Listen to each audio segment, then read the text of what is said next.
নমস্কার বন্ধুরা, আজ আবারও চলে এলাম আরও একটি নতুন রেসিপি নিয়ে।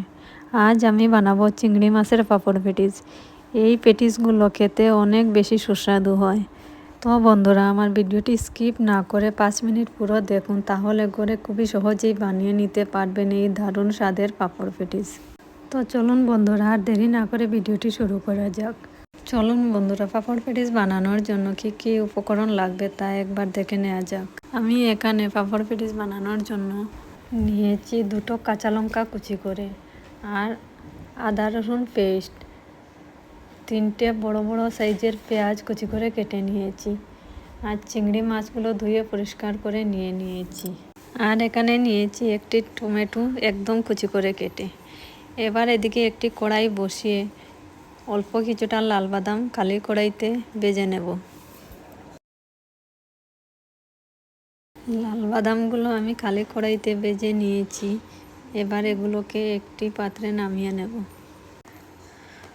বাদামগুলো নামানোর পর এবার আমি কড়াইতে দিয়ে দিচ্ছি কিছুটা সাদা তেল।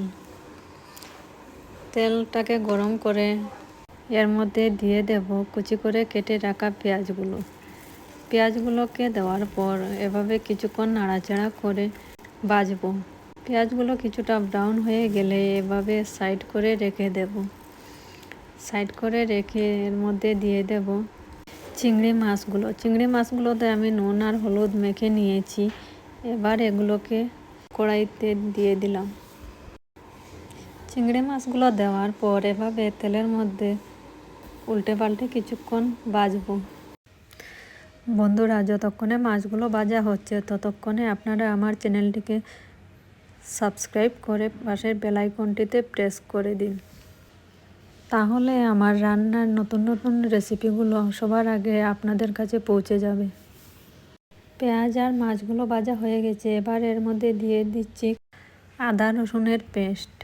এখানে আমি 1 টুকরো আদা আর ছোট ছোট 4 কোয়া রসুন, আর দিয়ে দিচ্ছি 2টো কাঁচা লঙ্কা কুচি করে কেটে রাখা একটি টমেটো।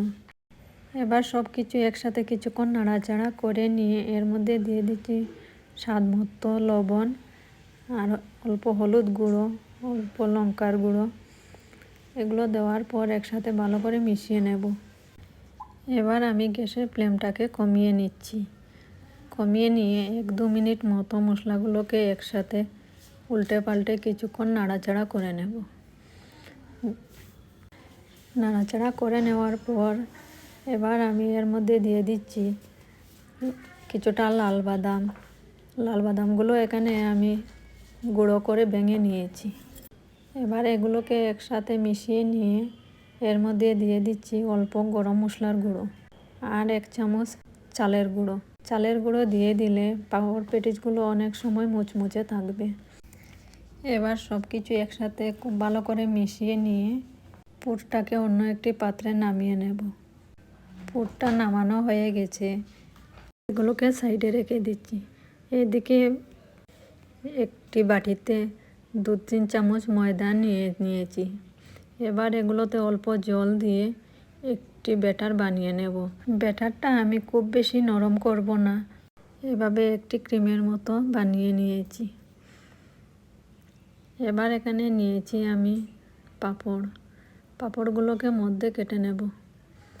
পাঁপড়গুলো কাটা হয়ে গেছে। এবার হাতে 1 টুকরো পাঁপড় নিয়ে এভাবে রোল করে নেব। রোল করে নিয়ে সাইডে অল্প অল্প করে ব্যাটার লাগিয়ে দেব। সাইডে ব্যাটার লাগানোর পর এর মধ্যে কিছুটা পুর দিয়ে দিচ্ছি। কিছুটা পুর দেওয়ার পর আবারও উপরের দিকে কিছুটা ব্যাটার লাগিয়ে নেব। ব্যাটার লাগানোর পর পেটিসের মুখাটাকে বন্ধ করে দেব। একইভাবে আমি আরও একটি পেটিস বানিয়ে দেখিয়ে দিচ্ছি, তাহলে আর ভাজার সময় পেটিসগুলো ছুটে আসবে না।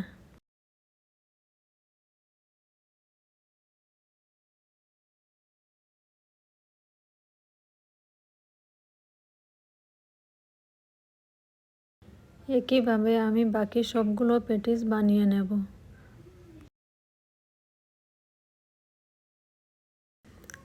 সবগুলো পেটিস আমার বানানো হয়ে গেছে। এবার একটি কড়াই বসিয়ে কিছুটা তেল দিয়ে দিচ্ছি প্যাটিসগুলো ভাজার জন্য। তেলটা গরম হয়ে গেলে এর মধ্যে এক এক করে প্যাটিসগুলো দিয়ে এভাবে উল্টে পাল্টে ভাজবো। প্যাটিসটা ভাজা হয়ে গেছে, এবার আমি একটি পাত্রে নামিয়ে নিচ্ছি। এভাবে সবগুলো প্যাটিস আমি তেলে ছেড়ে উল্টে পাল্টে ভাজবো। আমার সবগুলো প্যাটিস ভাজা হয়ে গেছে। দেখতেই পাচ্ছেন বন্ধুরা প্যাটিসগুলো কতটা সুন্দর হয়েছে। এই প্যাটিসগুলো খেতেও অনেক সুস্বাদু হয়। বন্ধুরা এই প্যাটিসগুলো কেমন হয়েছে তা অবশ্যই কমেন্ট বক্সে জানিয়ে দেবেন। তাহলে আজকের জন্য এতটুকু। আবারও দেখা হচ্ছে আরও একটি নতুন ভিডিওতে নতুন রেসিপির সাথে।